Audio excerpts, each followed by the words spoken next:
welcome back. It's College Night here at the Down the Frozen River podcast.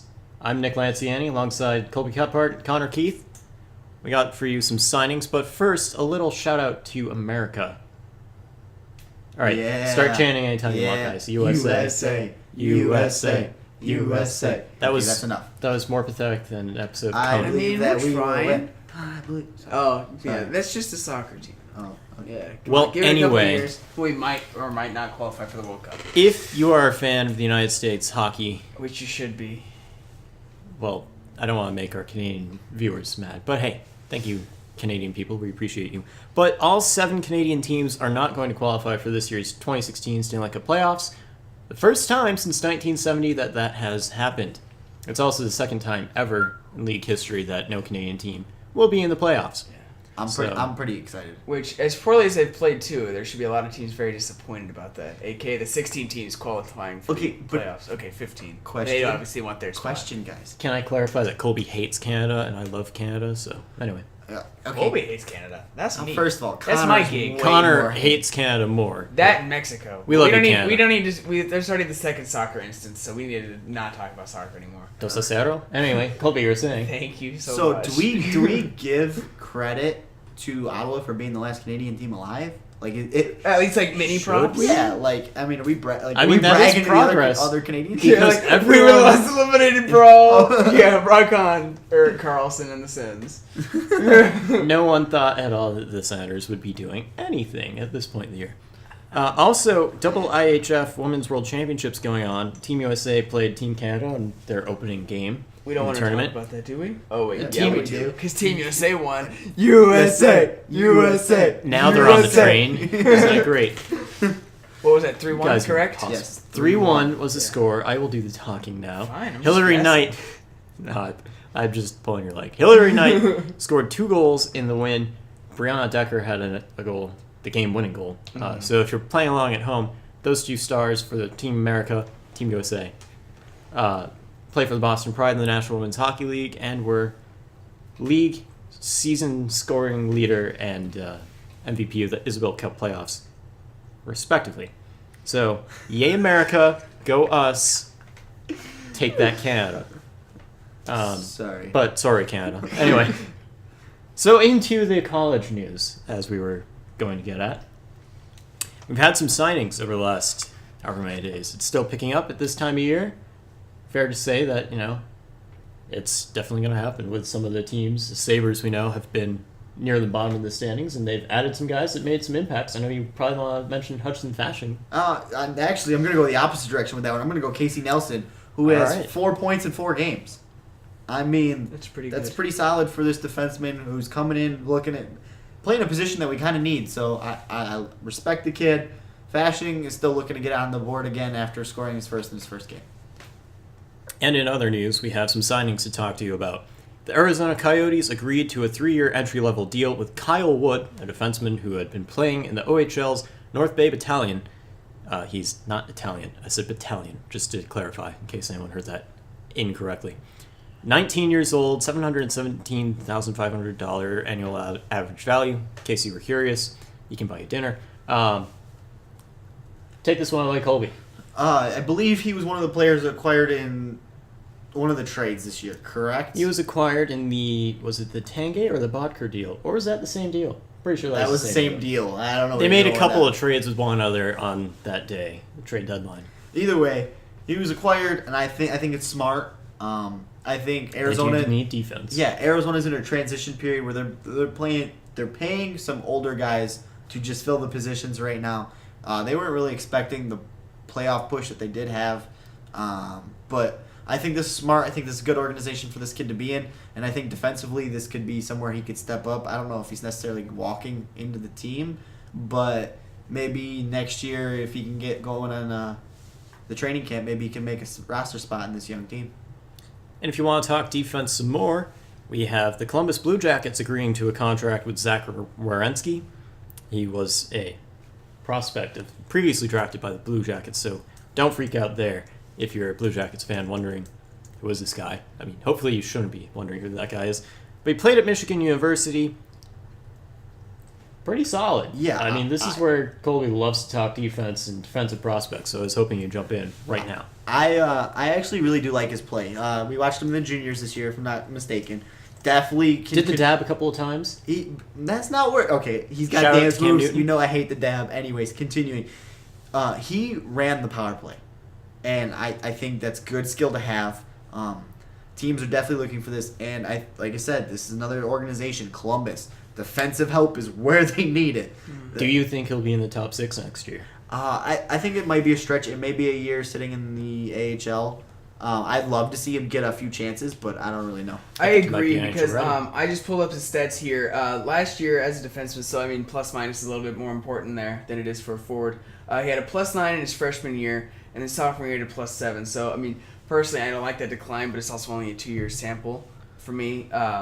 But it is nice that overall for 2 years he had a +16, so that's always a good thing to be on the plus side of anything. So there's definitely potential there. I agree, though, an AHL is definitely the first step. He's not going to be jumping right in. Sticking on the train of defense, Boston Bruins came to terms with Rob O'Gara, a prospect of theirs, 22 years old, 2-year deal, entry-level contract. This is all you. I'm not too familiar with that organization, so... Well, turn let's to- just say the Bruins need defense since the Johnny Boychuk trade and or a Unless you like little bit Swiss before cheese. that. So, Kevin Miller. Oh, He sorry. still I heard needs that- Swiss cheese. He I'm still sorry. leads that No. team in blocks. Kevin for Miller defensemen. is a pylon. Get it right. He leads that team in blocks. I'm not saying that's a good thing or a bad thing. I'm just saying. It'd be a wait. good thing if you were on my fantasy team, but You- he's not because he's Kevin Miller. You do understand, like, we're going to turn on the TV tomorrow, and he's going to get, like, a 3-year extension. Right? That would be very Bruinsy. But Rob O'Gara is coming down the pipeline. Could get some time. Definitely probably going to be worth spending some seasoning in Providence. But, I would be surprised. I wouldn't be too surprised if he makes a good impression at training camp. I think Don Sweeney believes in some of his younger guys this season, the ones they signed.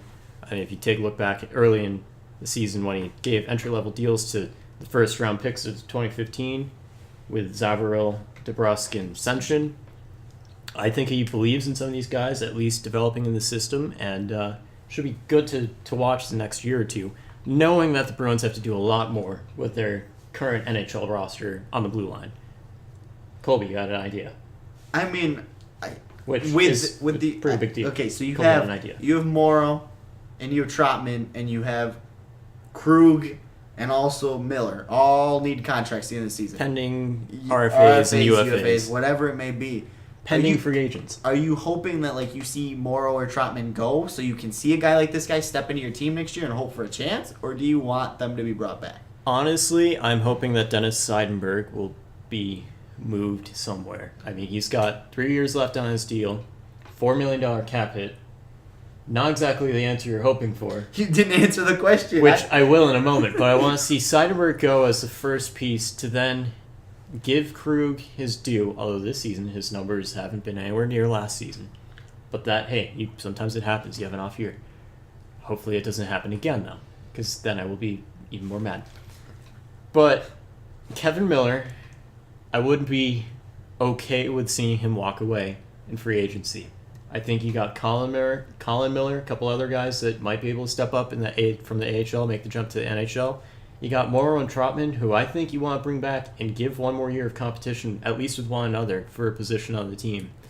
But ultimately, for the Bruins blue line, you got to work the trades, either with Seidenberg or you got to work free agency for that. I think Seidenberg can attract something, but I don't. I think it's going to have to be somebody who Prospect sees the and a blocks pick. number like I Something do. like that. And sees, he led defensemen in blocks, and they just go for that. But Well, the I wild agree that card Kevin Miller here- doesn't have much more upside beyond The wild card here is John Michael Lyles, because he is technically a pending UFA, and I wouldn't mind him being a little bit longer than a rental player.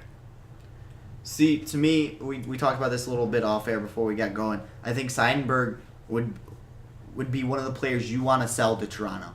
You want him to get him there. They're going to look for defensive help. I think you want to put him there. But this is the thing. The question I still have is, do you really keep both Trotman and Morrow, or do you decide between one? I think you should personally decide between one. I think these final, however many games are left of the season, ultimately makes that decision. Okay. Because 82-game tryout. Lyles may or may not be playing in however many games left in the year, and ultimately it's just who steps up more. I think last season at this time, Zach Trotman stepped up and scored his first career NHL goal and kind of showed up and said, yeah, I might have been the last pick in the 2010 NHL entry draft, but you made the right choice. So if he can bring that again, Joe Morrow, if you recall, was involved in the Tyler Seguin deal. So that might look pretty bad if they do walk away from him too early. But at the same time, Morrow's moved around the league a little bit before the Seguin deal. So ultimately, I think only Don Sweeney knows. More on the Bruins a moment. Sean Corrali, center, 23 years old, 2-year entry-level deal with the Boston Bruins, signed and sealed and delivered. If you recall, he was involved in the trade in the offseason with the San Jose Sharks for Martin Jones. Bruins also received a first-round pick, which turns out is going to be kind of average since the Sharks are in the playoffs. Yes. This is a good idea moving forward to at least get him in Providence because, hey, we'll see what he can do. The Bruins don't really need that much depth going down the center for a little while here. They've got plenty of spots to kind of swap in, swap out, but we'll see what he can do in at least 2 years. Mark Jankowski, center with the Calgary Flames, played at Providence College, member of the 2015 national champion team, 21 years old, surprise pick in the 2012 NHL entry draft in the first round. Don't think anyone expected him to go where he did. Colby is ready to talk about this one. Okay, surprise pick is for sure. Bus, I'm going to say yes. I think that was I think he could have waited a few rounds. I think this should have been a second or third round pick. It may be a stretch. People may not agree. Well, I don't agree. You think he's a first rounder? I think for that draft, the depth and some of the things, and we're still seeing that pan out. I think he's definitely a solid choice for the Flames, at the very least, to maybe become a third liner in his first season. But see, my first round picks, I do not want third liners. I'm looking for someone who's going to make an impact. That is problematic, but knowing that they got Goudreau around the same time and Monahan, they were adding some significant pieces. I think it was a tactical move by them. I just don't think it was smart. And then I learned after they signed him that if they didn't sign him, they would have been compensated a second round pick in 2017. And to me, it was like, take the second round pick. Mm-hmm. It mind-boggling in my opinion. Especially since he hasn't made your team yet.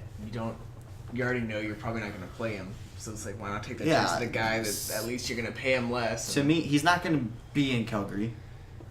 Yeah. I believe he signed a 1 year, correct? Isn't that what you said? Or is it 2 years. 2 years. But that will be a burn-off from this year. So this season will burn it off. Well, if he plays a certain number of games and makes appearances. Either way. There's typically the 10-game burn-off point for entry-level deals. Either way, I think they should have took the second round pick. That's just my opinion. I mean, I totally see that because I love second-round picks. You watch me in the video games. Whenever I make a deal, I try to get a first or a second. Normally can't get a first. I can get a second. Yes, because this is a video game. Anyways, right? Moving on. Totally simulated real life here. But a little fun fact before we transition to Jimmy Vesey.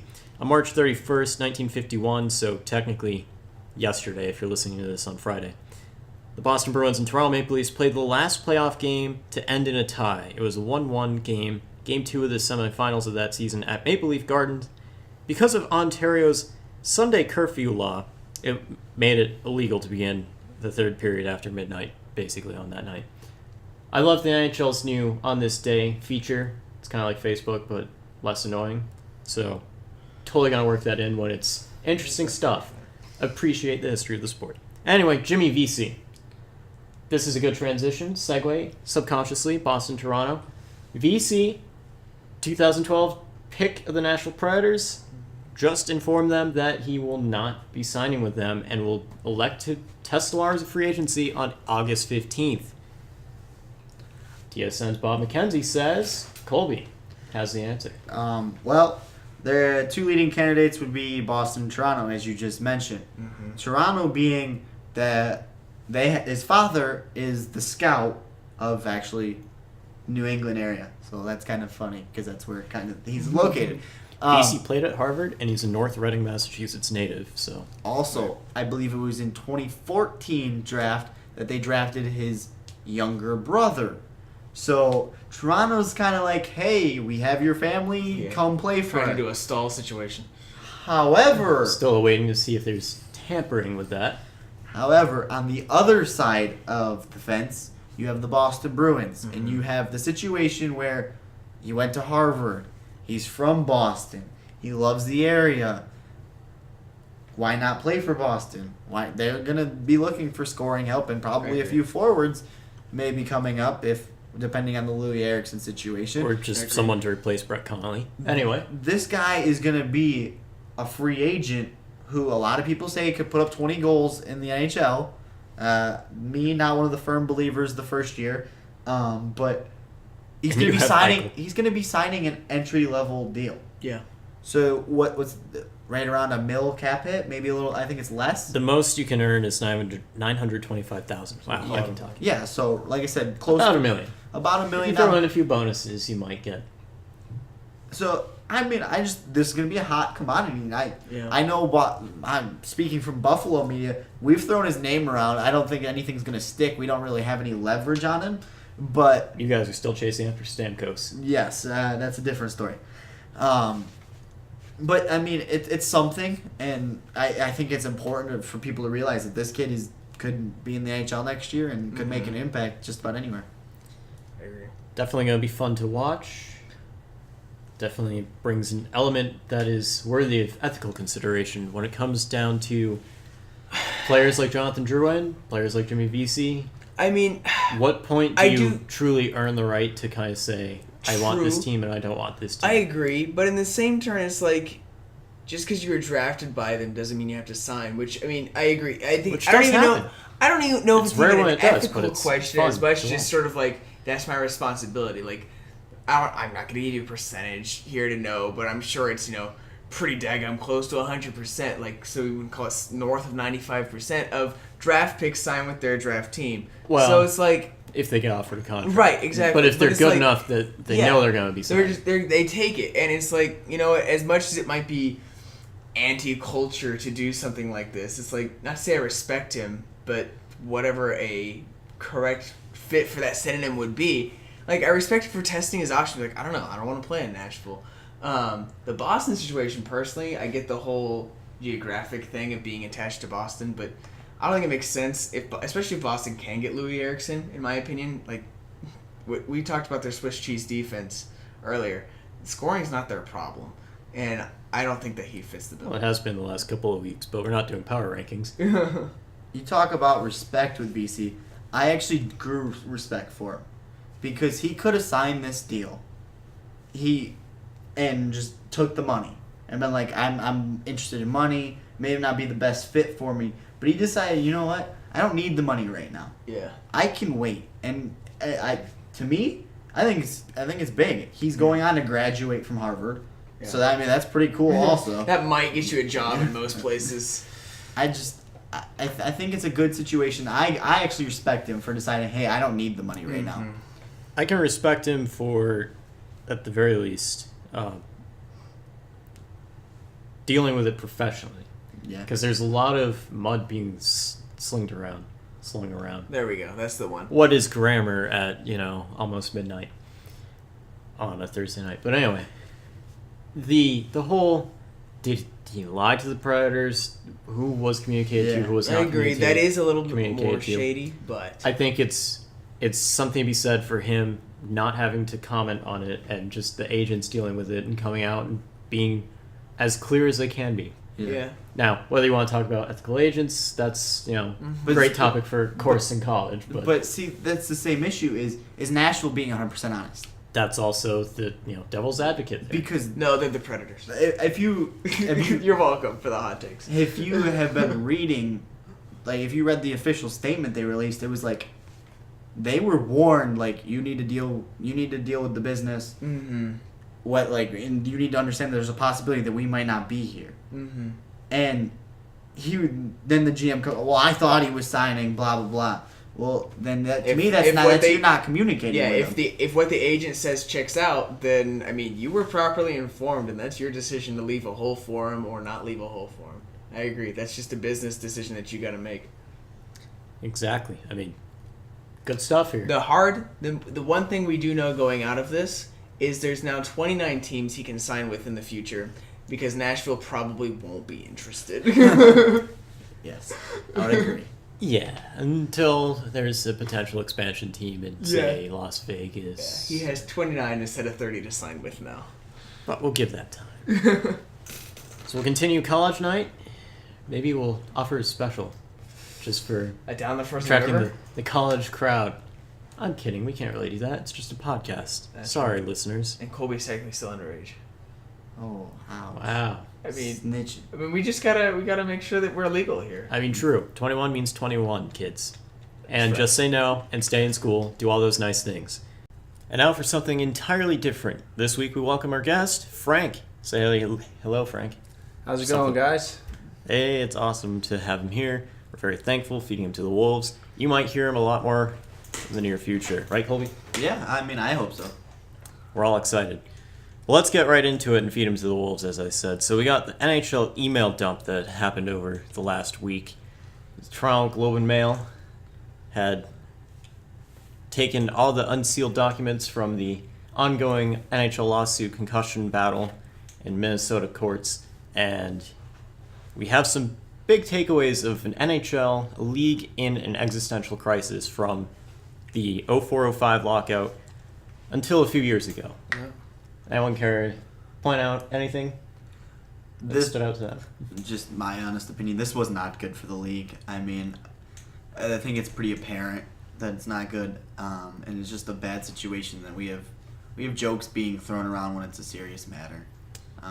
I found it kind of disturbing that Gary Bettman in one of his emails was talking about the NHL and NHLPA relations concerning the role of the enforcer, and he had written that eliminating a certain type of player or role and player, if the Players Association did not want to agree to kind of figuring things out, that the league might want to try to do it anyway and take the fight. And then he put pun intended. To me, that's just kind of unprofessional in email. Yeah. Especially when you're a commissioner of a league. I mean, how do you feel about like the enforcer and how they've been handling it, Frank? We got you in here. Well, honestly, I feel like, it's been a battle that they want to take the enforcer out because they feel like it's dangerous, like Derek Bugard and, Wade Belak, they, unfortunately passed away and they were big time fighters, and I feel like if they take it out, from my honest opinion, it would just make the game not as exciting, in my opinion, because I like the big hits. I like the fights, even though some fights are just wrestling matches. But I still like fights in general. I think it adds, that pizzazz that separates hockey from the rest of the sports. I feel like if they take enforcers out, it would be just, I don't want to compare it, but almost the same as football, just hits after hits after hits. I agree. I like the passion. I like watching someone throw their gloves down and standing up for a teammate. I understand the whole instigator penalty now is new, and that's them again trying to take a step forward to narrowing down this enforcer's role. But I like it. I like the passion. I've always been a fan of hits or fights. That is. There's definitely a time and place for them. Where there isn't a time and place is when it might go overboard, or when the refs could have controlled the game more, or if you could prevent an illegal hit to the head in the first place, then you might be able to kind of contain the environment of the fighting culture. But this is the thing. Players are aware of this also. Like, they know what's going on. Oh, well. Do you remember the fight, I think it was last season, where it was, I think Peros was in on it. And he hit the guy, and the guy was falling backwards, and he grabbed him so he wouldn't slam on the back, hit his head on the back of the ice. Like, players are well aware of what's going on, and they're not trying to hurt the person necessarily, but they're out there trying to spark their team, and I mean, I like it, and I think it shouldn't go anywhere. A couple of other notes on that. You have Colin Campbell sending emails, well, I don't know if he knows how to use an email. In all honesty, there's sometimes when things are capitalized, when they're not capitalized, but that's my professionalism note there, where I would say, come on, get with the program here. But at the same time, there's just so many things that he said that are incriminating statements. Yeah. And, whether it's being proactive or reactive or name calling, there's so many things that make you say, we knew he was horrible in his position of the department player safety head back in around 2010, but now we have proof of it. Yeah. I mean, it's unfathomable to think and to see how this guy was still doing what he was doing with the old school train of thought and a complete disregard for the new studies and concussion and CTE research. You just never want to see a guy taking such a serious issue. I mean, this is a big lawsuit.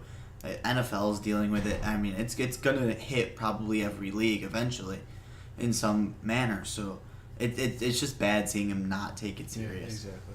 Some other guys that had their emails released: Bob McKenzie, Darren Dreger, Pierre LeBrun. We like to call them the big three here at Down the Frozen River about when it comes to trade deadline time and free agency.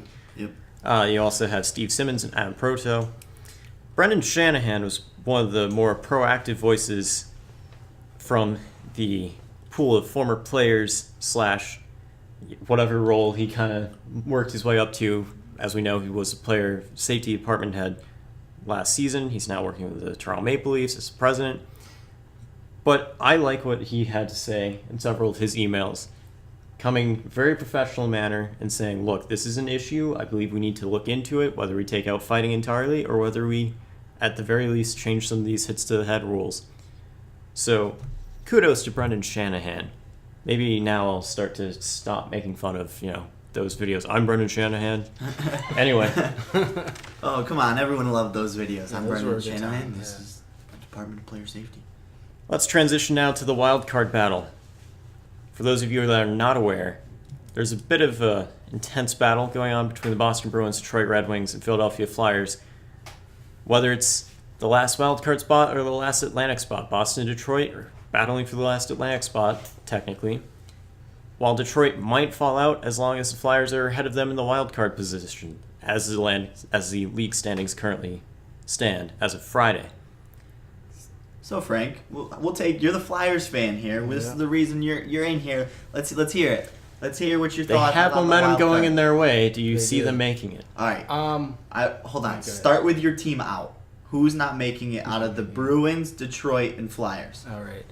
I would say the team not making it, no offense to Nick over here, but I honestly think the Bruins won't make the playoffs just because, they had a rocky start in the beginning. And, they picked it up towards the middle of the season, but now they're sort of trending downhill, I think everyone can see that. And Detroit is here and there, like they should have won the game against Montreal a couple days ago, but they blew up that lead. But I honestly think, with Howard and Mrazek, they can find a way to put together a couple of wins and get the last wild card spot. And you make some good points in there. Philadelphia has a game in hand on Boston and Detroit. For Boston right now, they're slumping with their second-hand scoring, and they haven't had defense all season. I think that's been very apparent. Detroit recently has been, I don't know what to say, Their goaltenders have been Swiss cheese. soft in goal the last couple of weeks, Exactly. but they at least have a defense. Mrazek hasn't completed a game in his last 3 starts. I mean, that's saying something about your organization. He was your number one most of the year. But ultimately, it seems as though if one of their goalies can survive a game or two, that's a lot more than what the Bruins have to offer. Yeah. I agree. I'm actually with Frank 100%. Friday night, it will be the deciding, I think, a big turning point. Mm-hmm. We have Detroit playing, and Detroit has Minnesota, and Boston has the Blues. And I think matchup-wise, it's going to be interesting for both wild card spots, along with the division lead out in the Central. Side note, if you're interested in some of the stipulations from the Phil Kessel trade in the offseason between the Penguins and the Maple Leafs, if Detroit loses in regulation tonight and something else happens, there is going to be a first-round conditional pick going in return. More on that later. I'll probably throw up the terms and conditions when I actually remember them off the top of my head on the website. I got them if you want me to share. Actually, that'd be good. Okay.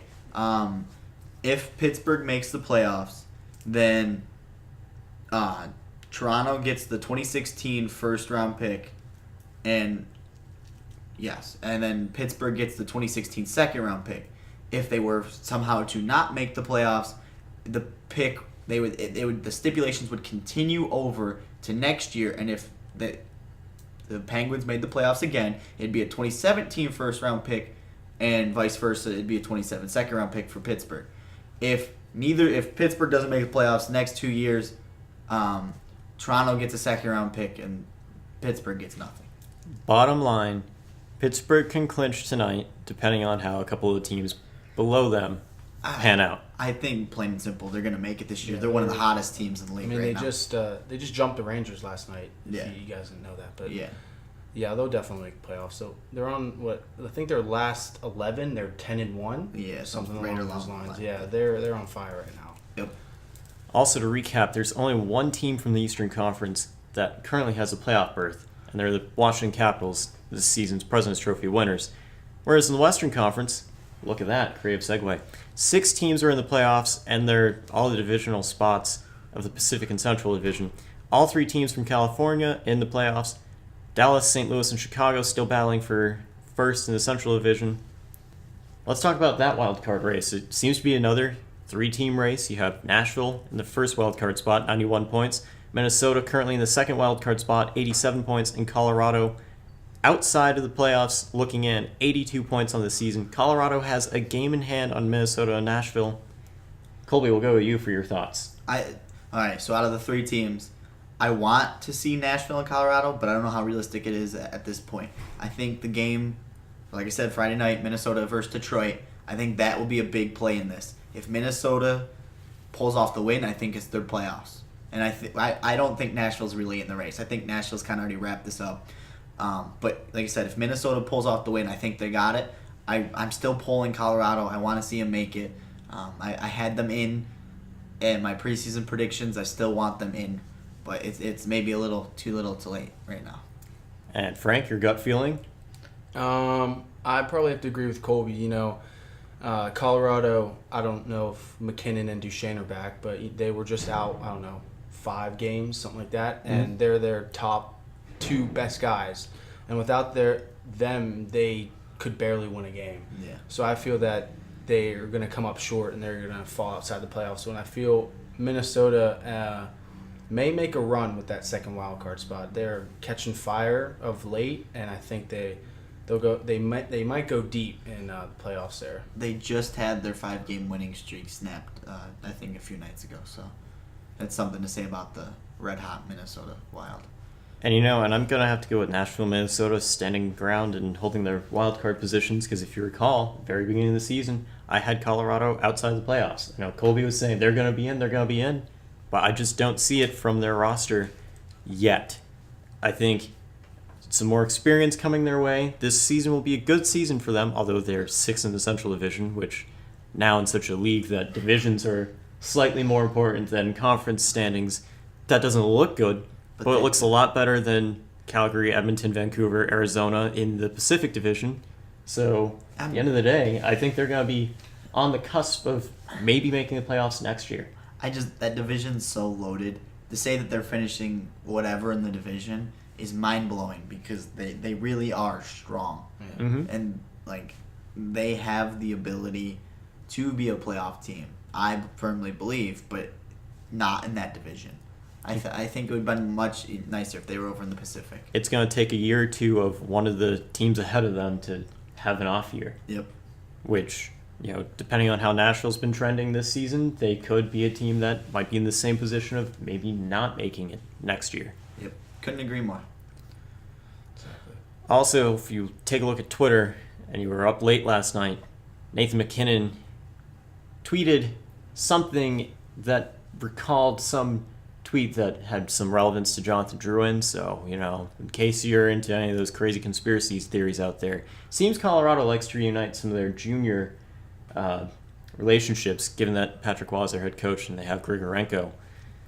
I don't know. Just throwing it out there, Tampa and Colorado. What are the talks going on there in the offseason?